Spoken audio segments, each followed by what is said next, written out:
Welcome, everybody, to Regents Field for the Michigan Women's Hockey Coaches Show. Live from Regents Field, we are so grateful to be back for another season here. They have fantastic food, and we are here every Tuesday at 6 o'clock, so you can come on down, and we'd love to see you here live, although we appreciate you watching wherever you are at as well. So for today, we have an extra special guest stepping in for Coach Tribb's new assistant coach, Bill Bonser, and we appreciate you coming in, Coach, and spending some time with us. Yeah, absolutely. I'm excited to be here. So what we're going to talk about today is we're going to spend some time meeting Coach Bonser and talking a little bit about him, as well as looking back at the two games this past week versus Maryville and McKendree. So let's start off by learning a little bit about you, Coach. When did you start playing hockey? Yeah, I started playing when I was 5 years old. Nice. I grew up in Jackson, Michigan, about 40 minutes west of here. So started there and then fell in love with the game and couldn't get me off the ice since. So, yeah, played all the way up through Jackson, the youth program there. Played high school hockey for Jackson United and then had a couple of years of college hockey as well. So, yeah, mainly in Jackson, but Fantastic, excellent. That's that Optimist Arena. That's not an easy place for opponents to play over there. That's got to be. Is that fun for the home team at Optimist Arena? oh yeah, it's fun. It's that's your there's one rink in Jackson, so that's your home rink, that's your home base, and you spend a lot of time there. So it's really cool, especially on that south rink. The boards are straight up and down, so it was really fun to play there. Absolutely, it's always a great environment over there. Oh yeah, so. oh yeah. There's not much to do either in Jackson, so Friday night hockey, you end up getting a lot of spectators out there. So it was fun. Absolutely. So you played for the Jackson United team. Yep. Did you play anywhere else for youth hockey? I had 1 year travel hockey here in Ann Arbor for the Wolverines. Nice. And then I played 1 year out of Chelsea as well. So Nice. Those were my two stints that were out of Jackson, but Nice. most of the time I was in Jackson at Optimist. So. That's fantastic. And then you have some experience with some ACHA hockey. Yeah. You got to play some ACHA hockey in college. Yeah. What was that like? How did that go for you? It was good. It was really fun. It was kind of different for me. I played one semester at Aquinas College in Grand Rapids and then one semester at Grand Valley. And, growing up, I was kind of always one of the better players on the team, or, in high school, I was kind of one of the guys. So going into college, I just kind of thought, same thing. Oh, yeah, absolutely. And then I got there, and it was like first game came around, and I was a healthy scratch. And I was like, oh, okay, this is different. What's going on now? Definitely. So it kind of, I think, helps me give a different perspective to, now we get into coaching it, and you see it from a different side of things. And I've already told some of our players on Michigan, like, I didn't stick with it. I was kind of like got down on myself a little bit, lacked some confidence there early, and just for whatever reason couldn't hack it, and some people can't. But now coaching, seeing it from a different angle, I tell some of our players, like, look, just because you're not in tonight doesn't mean you're not getting your opportunity in 2 nights or 2 weeks, but you're going to get it. And I wish someone would have told me that. So I'm glad I can bring that kind of perspective into the coaching side of it. Absolutely, because that's got to be something that a lot of players taking that step up experiences. They joke about that with going into the NFL, where you were a star with your team, and then Right. everybody's an All-American on the NFL team. So Oh, yeah. it's kind of like that each step you come up, where Exactly. it's just that much more. Yeah, they say, like, good players continue to play and the not-so-good ones end up coaching. So here I am. But, no, I love it. I love my experience playing there, and it's obviously led me to be a coach now, and I love coaching even more than playing. So. That's awesome. And sometimes some of the best coaches had to struggle a little bit as a player, because then you know what it takes to be good, to put in Yeah. that effort. Not, Yep. It's always amazed me when really gifted players are good coaches, because trying to translate something you do just naturally, it's hard to tell someone how to do that. Oh, So, yeah, right. You can listen to some, like, high-level players, and they start describing a play to you, and you're like, what's happening in your brain isn't working for me. So exactly. But yeah, I think it's like you said, kind of gives you a different experience on the coaching side of it, and yeah. So I I valued my time there. I wish I would have stuck it out, but like I said, obviously I'm here now and I get that. looking forward to it. So We appreciate it. What did lead you to coaching? What was kind of your first foray into it, and when did you kind of find out you love doing that? yeah, so I always kind of knew I wanted to be a coach or something to do with, you know, hockey after playing. Yeah. You can't play forever as much as we want to, but or at least competitively, that is. So I always knew I wanted to be a coach. I just didn't know when or where that opportunity would come. Yeah. I think it was 1 or 2 years after I stopped playing, I got a call from actually, it's a funny story in a small world. Carter Mazer, Red Wings prospect, is from Jackson. Oh, nice. His dad is the one who called me and said, hey, we need a 14U coach. Nice. Do you want to get in here? And I was like, absolutely, I'd love to. Yeah. So that was my start, and haven't looked back since. So That's awesome. yeah, that's my claim to fame story right there. But That's wonderful. but yeah, that's how I got started into it, and then did a couple years in the Jackson Association coaching, and kind of came full circle there. And then obviously the Jackson United coaching spot was filled by a great coach there, and the Huron opportunity came up, and I was like, I'm gonna throw my name in the ring here and see what happens, and got that. And you know, so it's just been great ever since. Ever since that first year coaching, I fell in love with it. It's such a different side of the sport. Absolutely. And there's so much potential, and like what I always say is like, I just don't ever want to stop learning. Like, keep learning every single day about stuff. And so I fell in love with it, and you know, hopefully I can do it for a long time. That'd be fantastic. What led you to get involved with Michigan women's hockey? What about the team and the program made you want to kind of step up and become a member of the coaching staff? Yeah, so honestly, I was just, you know, I'm the head coach for Huron right now, and I was like, you know what, I'm in Ann Arbor all the time, and I was just online one day and I saw the position come up, and I was like, you know, when else am I going to get the opportunity to be a coach at the University of Michigan? So I was like, you know what, let's throw in an application here, see what happens, and if I get it, fantastic. If not, you know, we'll keep it moving. But I'm lucky and fortunate to met with Coach Tribbs and had a good meeting and everything, and now I'm here, so it's been awesome so far.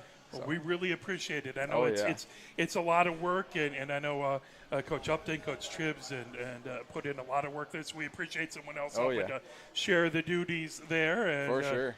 Hopefully coming in at a really good time where the trajectory of the program is moving, hopefully ever steady upwards. Oh, so. Absolutely. Hopefully I can contribute to that a little more. You know? Absolutely. We love that. It kind of gotten thrown into the mix as Michigan started off with a really difficult pair of games. So we begin with Michigan welcoming in Maryville to Yost Ice Arena this past Thursday. And despite a lengthy travel for Maryville, they got the jump on Michigan right away. At 12:26 in the first, Maryville scored their first goal on their first power play when Karanakar found Gillings, who took a blast from the top of the near circle that found its way in. Now, we heard that Maryville had a very potent power play coming into the game. What did they do so well with the extra skater? Yeah, they did have a very good power play. It's something we talked about before the game, during film before. But what they did so well is, one, they have a lot of really good players on those two units they have. But they really worked the puck around very well, and they didn't take too long to do it. It was, I have it, move it to the next girl, and you know, moved it very well.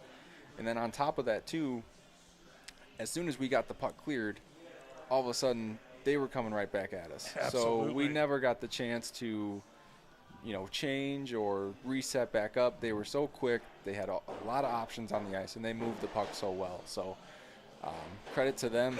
They obviously have a really good power play. They've gotten that part of their game figured out, and we let them be on the power play. So that didn't help us in the first, but. And then Maryville took a 2-0 lead at 14:20 in the first when Gillings took a shot from the far point, and a Michigan defender reached out to try and redirect the puck, and unfortunately it just got redirected into the Michigan goal. And part of your job as a defender is, of course, deflecting shots away, trying to protect the goal. But every once in a while, you'll have a deflection that will not go exactly where you want it to. when that happens and a player comes to the bench, do you need to like say something to them, kind of get them back involved, or is that something that they can very quickly forget it and move on?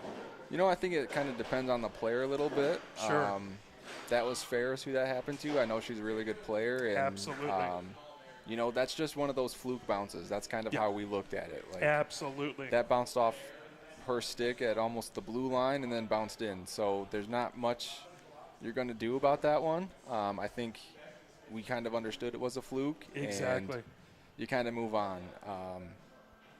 You can never feel good, but it's No. part of the game. You're trying to deflect it, and the puck will occasionally go where it wants to go. So. Yeah. So I don't think it ever feels good to do that, but that kind of happens sometimes, and that's one of those things that I always say, like, the hardest working team is going to get those bounces. Yep. And in the first period, that wasn't us, and we didn't get that bounce. So that's kind of the way it goes. But at the same time, we know we're not going to be perfect in every single game. So just got to move on from that one quickly. Absolutely. Maryville was very, very good in the first. They came out and really outshot Michigan and controlled that first. Michigan was able to cut the lead in the second at 13:57 when Flazar sent a pass through the crease where Hansen found it, was able to tip it in for her first goal of the season. Maryville outshot Michigan 11-5 in the first, but Michigan outshot Maryville in the second. What did the team do differently in the second to try and turn that tide a little bit? Yeah, I think we made an adjustment, or maybe it was just a conversation in the room, that Maryville had a really good start. They were dictating play, they were on their toes, and they really came at us, hard. I don't know if maybe we were thinking they were going to have bust legs and be slower to start, but no, they had a great start, and we were kind of sitting back and waiting for the puck to come to us. So I think in between the first and the second, that was our main adjustment, and it was a lot better after that. We were, defending better on our toes and getting the puck, moving it up the ice a lot quicker. Indeed. In that way. So, one of those things that seemed to be almost a common theme this weekend. We kind of got to have better starts right now. Yeah, absolutely. We'll definitely go into that because it's actually worse for the McHenry game as far as shots on goal. But it probably doesn't help that they have played a few more games than Michigan coming in too. But I got your game legs going already, and I think that may have played a part in it for sure. But either way, we got to have a better start. Absolutely. But like I said, that first and second adjustment was definitely we've got to make them make decisions. We've got to be on our toes a little more and direct play in our favor instead of reacting to them. Absolutely. Maryville took momentum back in the third, so it was Michigan great for the second. But at 12:43, Brennan got the puck in the slot and was able to shoot around a defender as Itchy German actually had good position right there, but able to get the puck around and in. And you could feel some of the energy in the building just kind of deflate after that goal. Michigan got it to 1, and then they put it back up to 2. Was the energy on the bench affected at all, or was the team able to keep their spirits up when they got it down to a 1-goal deficit, then they extended it? Yeah, I think definitely when we made it 2-1, we were, kind of riding that momentum, and then that third one took some wind out of our sails a little bit, but I think on the bench everything was still positive up to that point. Yeah. And then I know it's coming up here, but then that fourth one I think is the one that really kind of the backbreaker there. The backbreaker, yeah. So especially 2 goals in quick succession is a killer. But absolutely. I thought after the third one we were okay, Yeah. Still had some good vibes on the bench and still thought we could do it. And then, like I said, that fourth one kind of something about the nail in the coffin or things of that nature. Yeah. But that's a tough game too because it's 2-1 for a long stretch of time, and we're battling and we're playing hard and can't find one. Yeah. Then that third and fourth one come in and we're like, well, we can't find 2. How are we going to find 3 and 4? So, but that's like you said, it's our first game. We're getting our legs under us, but. No, vibes were still good. We just got to find a way, get a couple more goals earlier and not put ourselves in that position in the first place. Indeed, absolutely. A lot easier to have the lead than to try and come back. Yeah. That final goal was Maryville's at 15:37 in the third. Maryville stayed perfect on the power play when Brooks took a shot from the circle, and Brennan was able to deflect it in. This was, as we talked about, it was Maryville's 5th game coming in. Was it just, what was, kind of your overall thoughts on that first game there? Yeah, I thought it was a good test for us, Yeah. especially playing Maryville, who's a very good team. It was a good test, especially in our first regular season game. They were a little bit more battle tested, and it Sure. seemed like they, looking at their schedule, they had played a couple games already where they were close, one Yeah. bowl game. So they kind of had that experience already and knowing how to win those close games in Yeah. those moments. So that probably did help them in the long run. Absolutely. So, yeah, it definitely played a part. I think one of our expectations, though, is no matter who we're playing, we should be able to come out and win and battle and compete every single night. So, Definitely. one of those things where, hindsight, you look back and go, yeah, that probably played a part in it. But right after the game, you're like, man, wish should have had that one. We always expect Indeed. to have them. So, Absolutely. And Maryville, they are in a very difficult conference and had played the Sunday opponent already to open up the season, split the series with them. So, yeah, there's not that there's any weak teams in the CCWHA, but they are in a juggernaut of a conference. So, yep. that's always difficult when you come in and they're used to playing really good teams. Yeah, they are. But I think that was a really good test for us, especially Absolutely. early in the season to get that game under our belt. Obviously not the result we wanted, but, still a really good test and some experience for us moving forward. And you kind of know right off the bat where that bar is now set and where you Right. got to get to. Right. So, and then 2 nights later, McKendree came in for a Sunday matinee. McKendree only had to wait 2 minutes and 55 seconds in the first for their first tally. Poneth saved Brendan's shot from the near, or Barnden's shot, from the near circle, but a rebound kicked out to the far side of the goal where Barron was able to take it and put it in. It seemed like it was a play that McKendree loved to run, as they had Barron always kind of over on that far side of the goal, making it difficult. They actually tried it 20 seconds beforehand, but Gustafson was able to keep the puck away from Barron. Is there something special you have to do on defense to try and keep an attacker who's kind of playing that off side of the goal and kind of keep them from getting those rebounds? I think the biggest point that we tried to enforce, and obviously we didn't do a good job on that goal, but the adjustment after that was it's a 5-on-4, right? They have the advantage, so it's Yeah. hard either way. But that adjustment we made was as, Keegan comes up to play that side flank person, Yeah. is that we need better rotations on the other side. So our D Sure. coming over need to, we need to recognize that that's the play they're trying to do, have a better rotation, so then we have, we're taking away that shot and that pass. So I think we did a really good job of that after this power play and the rest of the game, kind of adjusting to that, Yeah. their power play. But yeah, it's always hard, especially on the back post, because Yeah. as a defender, are you supposed to tie up and leave the shot open, or are you supposed to play the shot and leave that backdoor tip open? So I think that's really hard for one player to cover both. Absolutely. But yeah, so that's the thing. We just got to rely on some better rotations moving around, and like I said, I think we did a really good job mid-game adjusting to what they were doing and did a better job of it the rest of the game. And it seemed like they had a little bit of the book on Michigan where they knew Sandy was going to stop the first shot. That Poneth is a high-quality Yes. keeper. So they were looking, it seemed like they were looking for those rebounds big time to try and capitalize on them. Yeah, it seems like obviously my first year here, but the coaching staff, Tribs and Joe, said that they did it all last year. They still do it, so that's their play. So it was a great adjustment.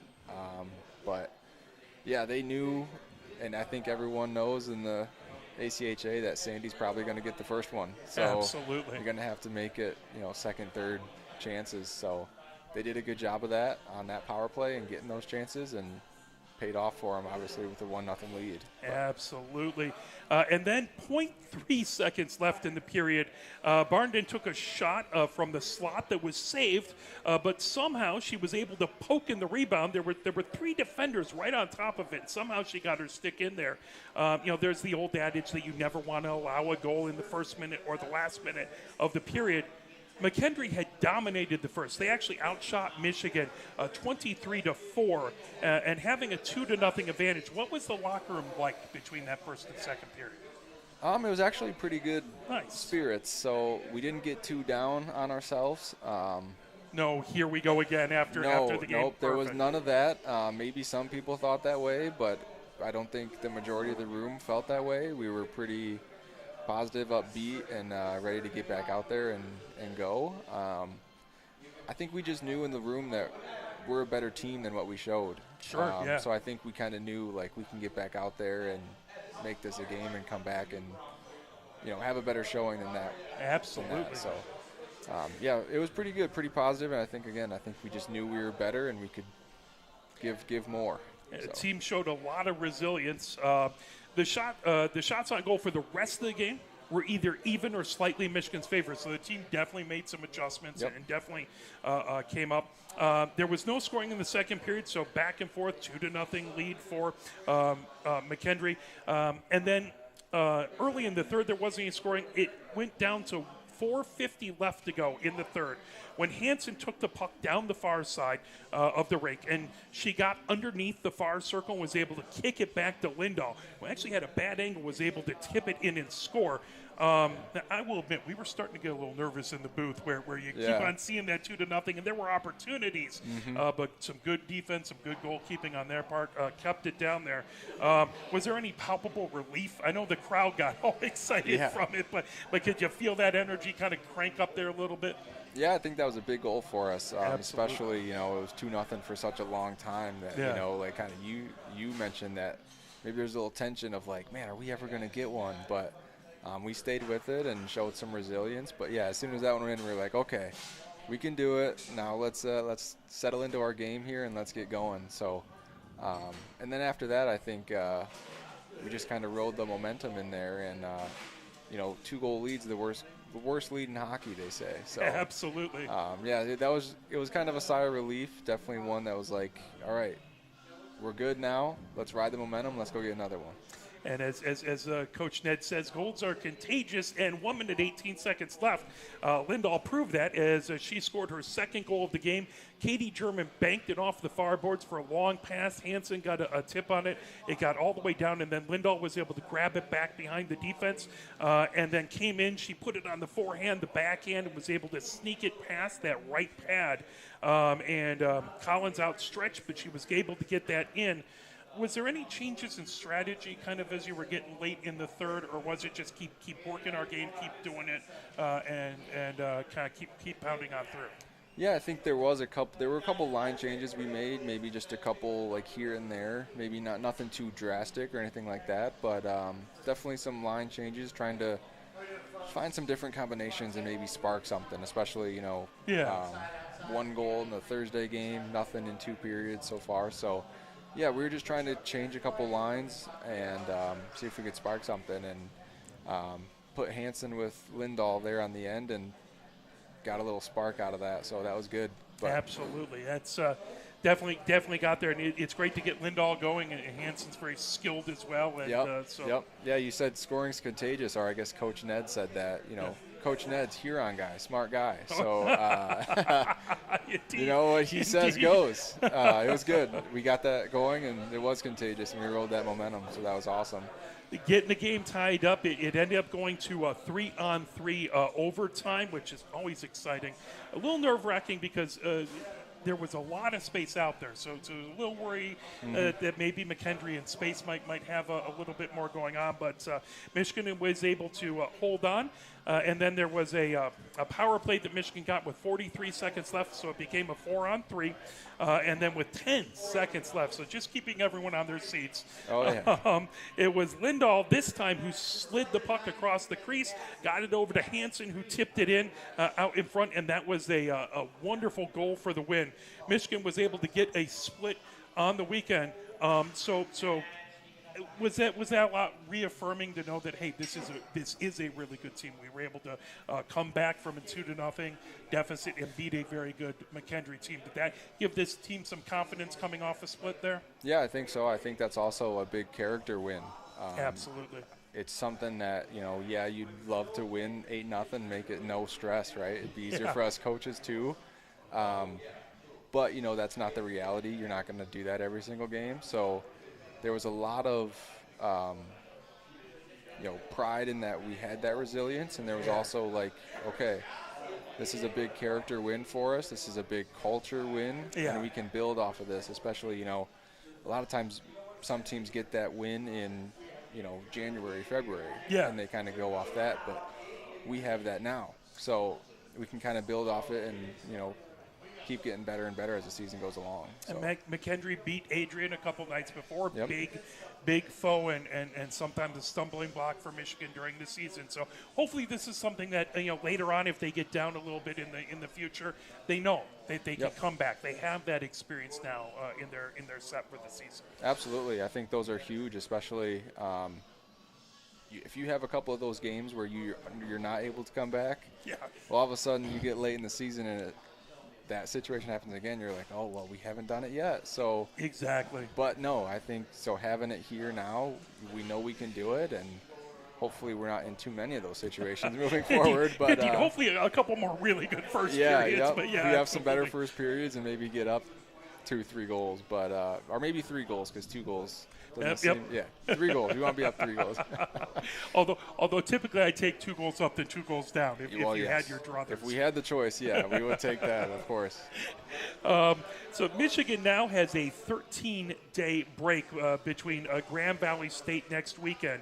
So any final thoughts on the weekend, Coach, and kind of any thoughts where you have this big weekend and then you have a little bit of time off? I know a lot of athletes are very kind of in with they have a set way they do things and kind of a standard routine. How does that affect it to get this big weekend and then have a weekend off before going on the road to Grand Valley? Yeah, I think we played 2 really good teams this weekend in Maryville and McKendree. I mean, I think they finished last season ranked 5th and 6th in the nation. So those were 2 really big games for us to play this weekend.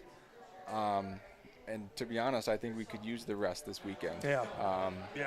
But going off of that, moving forward, I think it's important to just have another good week of practice, prepare like there's games this weekend, enjoy the rest, and then come back next week, good week of practice, and then, hopefully good weekend set of games. So that's kind of how we got our mindset moving forward with this 13-day break in games. But, no, I think we needed it, and I think it gives us some time to, kind of watch the games back and say, what did we do good, what can we improve on, and kind of go from there. So hopefully when we show up against GVSU, we're better starts and up 3 or 4 goals.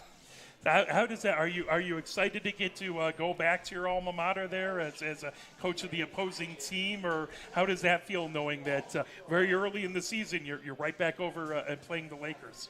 No, I'd rather be here. So it's definitely something that's going to be maybe a little nostalgic when I walk in there, knowing that I've played there before. But because you guys played at Griff's as well, I'm assuming. Yep. Okay. Griff's Georgetown. Yep. Yeah. It wasn't Griff's at that point. It was still fair. Georgetown. But yeah, that's where we Sorry played. To throw no, up. I was like Griff's, but no, we played there. So yeah, it's going to be.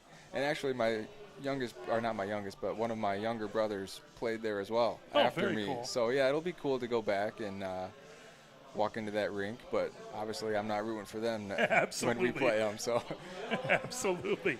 Well, that's fantastic. Any final thoughts? Anything else before I let you actually get back to all the busy work you have to do? Oh no, it's good. No.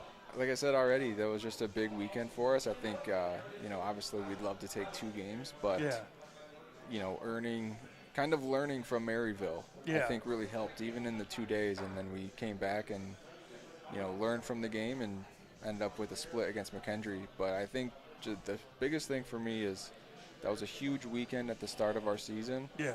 And now we can move forward and hopefully get on a little run here. Yeah.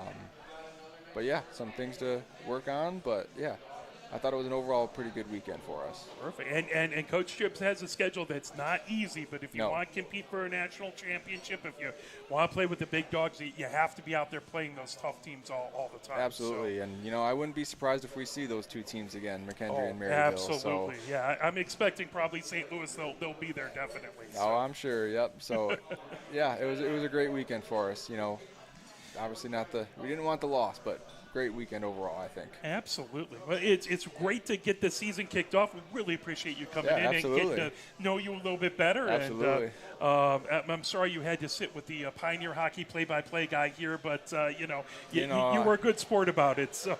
Well, I mean, it goes to say for you too, right? You had to sit with the Huron coach, so maybe not the best for either one of us. But no, it's great. It's like you said, a lot of really talented hockey players in Ann Arbor, and it's a really good hockey community too. So definitely, I got a good relationship with Drew, the coach over there. So really, really good stuff just in Ann Arbor in general. Fantastic. Well, we're looking forward to seeing you on the bench for the rest of the season, and we want to thank Regions Field for hosting us. And it's a bustling in here. We love to see everyone coming down. They got great happy hour specials, so come on down.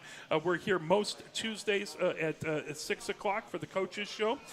We want to thank everyone who came out to the games. There was a lot of folks out there. We are very, very grateful. It's always a good time at Yost. It's kind of fun when you have a matinee game. You can see the sun through the windows that you don't get to see often. And thank you to everyone who watched. We are very, very grateful. If you can't make it, if you watch the stream. So thank you to everyone. Again, no games this weekend. They'll be back on next Saturday, the Saturday after next, with a game over at Grand Valley State University, then a home game at Yost. Thank you, and have a wonderful rest of your week, folks. Take care.